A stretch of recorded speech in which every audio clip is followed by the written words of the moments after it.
Oh, hi. Hi, Hi. C. Hi, sis. You're watching Chapter 9, To Meet May Concern, the episode where we first get a glimpse of Sister Imperator's new look and the unveiling of our new Papa. I am Papa now. I am Papa Emeritus IV. Yeah? Both of them talk about recovering from their plastic surgeries. Copia, in particular, appears to have had a rhinoplasty. His mustache and sideburns are gone, and his temples have noticeably grayed. This episode also strongly suggests something fans had speculated for a long time, that Sister Imperator and Papa Nihil are in fact Copia's parents. Several details practically confirm it. How are you? Still under the rags. I'm amazed that you are moving along so quickly, but I'm thrilled. I'm thrilled as someone who loves you. I would look even more like Papa. Like a Papa. You know? Papa. You would look like Papa. Yes. I still have his eye. Mm-hmm. And now, for the very first time in Ghost's history, we have a frontman who has actually survived and not shared the same fate as his predecessors. It seems clear that Sister Imperator's plan all along was to remove the other papas from the picture, clearing the path so her son could rise without anyone else to claim the papacy. The irony? Copia himself had no idea of the true plans his mother had in store for him. Welcome back to the Unholy Guide to Ghost Papas, the series where we dive into each Papa's reign, exploring their story, aesthetic, and legacy in the lore of Ghost. Let's go.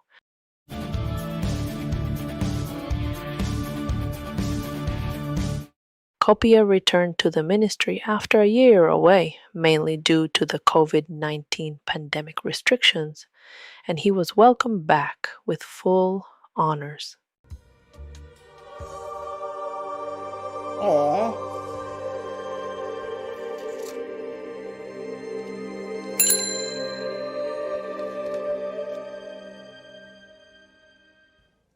Aww.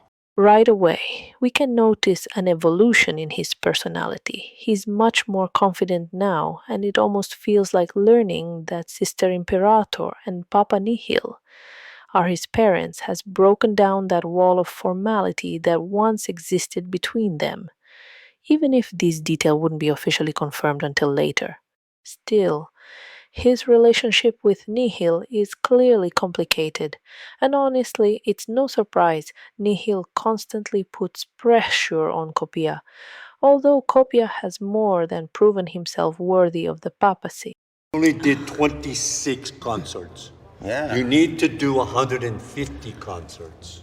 And we've decided that you must do Technicolor television. Sure, I mean, I've lost my appetite anyway. I'll go do that. So, sister, Saltario, dickhead, excuse me for a second. We're also introduced to Mr. Saltarian, who we later find out is actually Copia's uncle, the man who raised him alongside his wife Marika. Their dynamic is very different compared to the strained relationship Copia has with Nihil. Despite all of this, Copia seems truly comfortable in his new role, as if he's finally achieved his deepest desire. When it comes to the style of our new Papa, we finally get to see Copia wearing his full papal makeup. There's a clear transition from his simpler cardinal look to the much more elaborate design of Papa Emeritus. At first, there was even a version that kept his mustache. But after his facial surgery, the final look leaned heavily on accentuating his eyes, lips, and cheeks.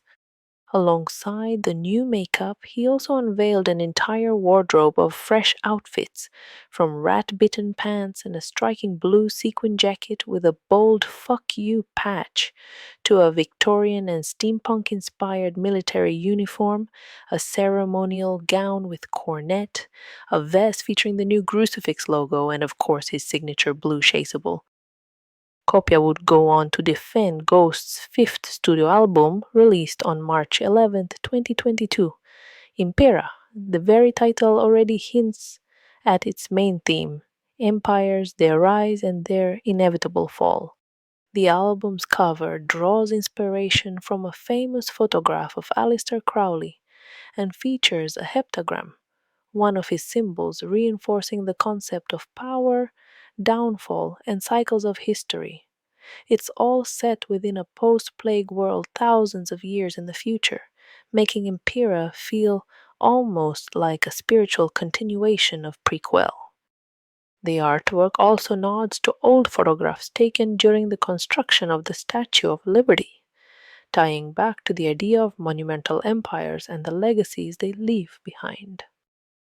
On September 30th, 2021, Ghost released the single Hunter's Moon as part of the soundtrack for the slasher film Halloween Kills. A slightly different version of the track was featured in the movie's closing credits and later included on Impera. The song, both lyrically and visually in its music video, dives into themes of nostalgia, longing for lost connections, and the haunting return of memories.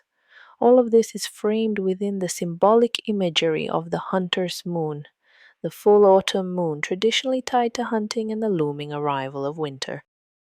On the very day Impera was released, Ghost unveiled its second single and one of the band's most iconic anthems, Call Me Little Sunshine.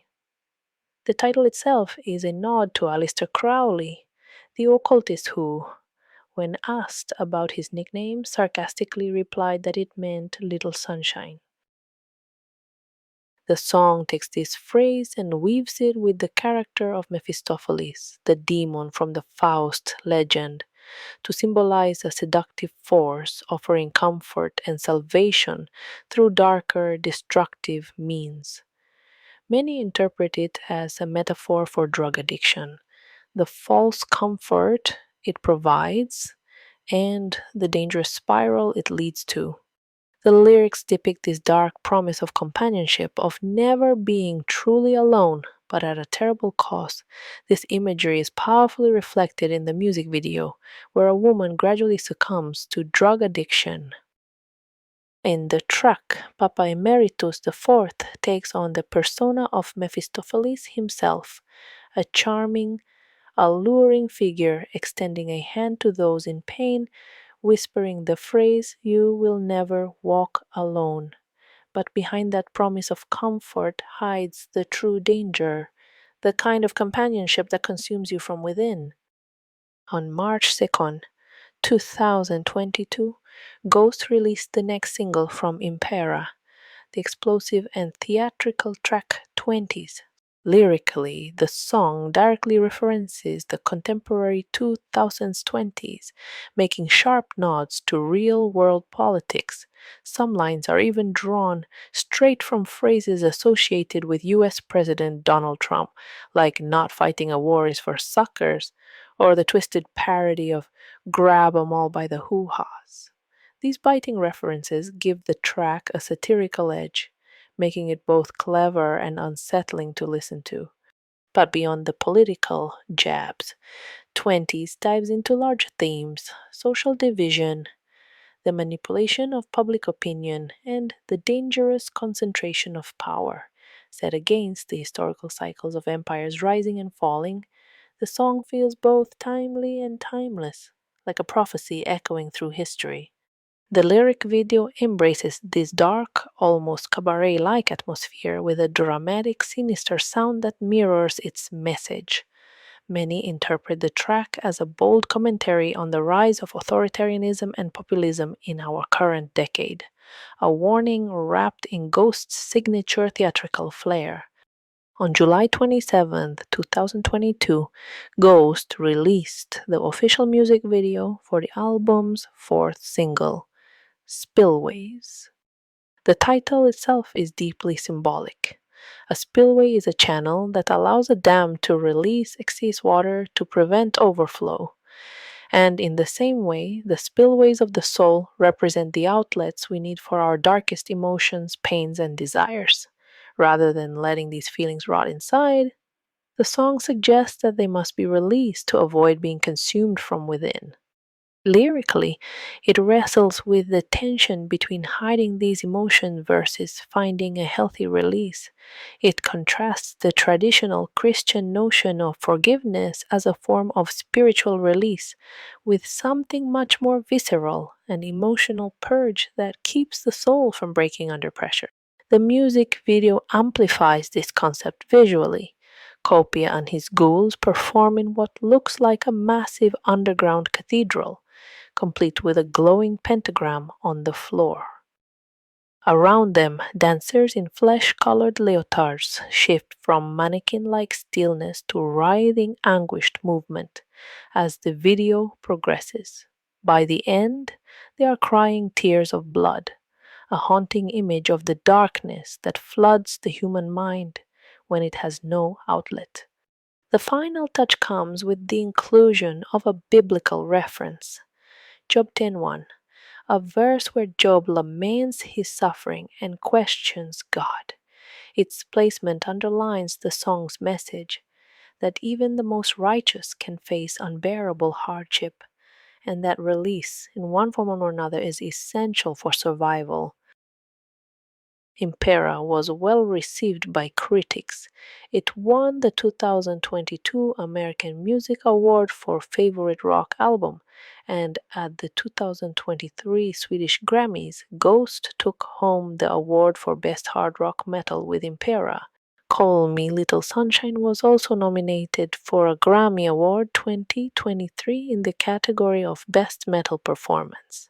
On top of that, Impera was named Album of the Year in a Metal Hammer Readers poll. So without a doubt, this new chapter of Copia's papacy was a massive success. TV performances, countless interviews, and even the chance to throw the first pitch at an MLB game in 2022. For the occasion, Papa wore a Chicago White Sox jersey and, well, let's just say his pitch was a little off target. Despite all the success, there's one thing we've all come to accept. Every papa's reign must eventually come to an end, and for Copia, the end of his papacy was closer than anyone could have imagined. However, this is not a tale about death, but one of life. Before the performance on September 11th and 12th, 2023, Copia finally learned of his true family ties, that Sister Imperator and Papa Nihil were indeed his parents. Of course, this was no shock to fans, who had already pieced it together long ago. During the live shows recorded for the film at the Kia Forum, Sister, visibly frail and ill, and Nihil both tried to prepare Copia for the inevitable. They hinted that his time as Papa Emeritus was nearing its end and that he would eventually meet the same fate as his predecessors. But Copia wasn't willing to accept such a destiny. Throughout the entire film, we see his struggle to fight against it. I can't really get it. Why something that's going this well cannot go on for a longer period of time. Almost forever. During Miasma, Papa Nihil has a tense conversation with Papa IV about the future of the band. Nihil insists that Copia should give the audience a crucifixion, symbolizing the end of his reign. He urges Copia to stop worrying about tomorrow and instead focus on being right here, right now. As Nihil is resurrected on stage, Sister reinforces his words, making their intentions even clearer. So much time and energy worrying about what's been and what's next, who's next and whatnot. As with all things in life, it circulates. Everything that has a beginning has an ending. There just has to be an orderly transition. Later, during Mary on a Cross, instead of a traditional live performance, the film plays the official music video with live audio in the background. The video expands on the love story between Sister and Nihil after Kiss the Goat, showing a comedic yet intimate chase that ends with Sister eventually leaving. When the concert comes to a close, Copia floats away in a hot air balloon, almost like a nod to the Wizard of Oz. But this surreal escape is cut short when he crashes back to reality, only to find his mother dying before his eyes. His mother's life flashes before her eyes, and it is heavily implied that she birthed twins. As Copia mourns over Sister's body, Mr. Saltarian reappears to deliver a final letter from her. In it, she appoints Copia as the new head of the clergy, granting him the title of Frater Imperator. Frater Imperator? For the first time in Ghost's history, a Papa did not meet a tragic end. Instead, Copia was elevated to a new role. Whether Sister's plan had always been to prepare him for this leadership remains uncertain. Yet this power shift created a new vacancy, the position of frontman, and Sister and Nihil had already made their choice. His twin brother Perpetua. What could have been a joyful reunion between two long-lost siblings quickly turned sour. Copia, now Frater, was far from happy. V. Fucking V. Not only had he been stripped of the stage he fought so hard to earn, but the very brother he never even knew existed had taken his place. Look, Salty, he's an imposter. I mean, come on. I've seen footage of this guy. He's not good. He's basically, he rips off all my moves. Look at the mic shit he's doing. That's my stuff. Let's not forget, it's your brother we're talking about. Well, it's easy to forget. I never had a brother until now. And now he comes and rubs that brother shit in my face. Do you want to meet him? Can I? He showed clear frustration, almost as if his promotion was actually a demotion. How this fractured relationship between the brothers will unfold, only time will tell. The era of Copia as Papa Emeritus IV has been nothing short of iconic, not just because of its massive success, but also because it was the era when so many fans, myself included, first discovered Ghost. We got to know the band through this character who was both comical and vulnerable at the same time, our very first Papa. Yeah. It's so important to spend time together and have fun together, smiling together, and feeling belonging somewhere, don't you think? It is a wonderful feeling. I've always felt that if I just got to the end of the rainbow, whatever is there, I will find belonging. And I'm assuming that this is it. This is the belonging that we're sharing. What about you? Was Papa IV your first too? Or did you join the clergy earlier? Let me know in the comments. And if you enjoyed this video, don't forget to like, subscribe, and hit the notification bell so you don't miss the next chapter in the Unholy Guide to Ghost Papas. And remember, Go live your lives, goddammit.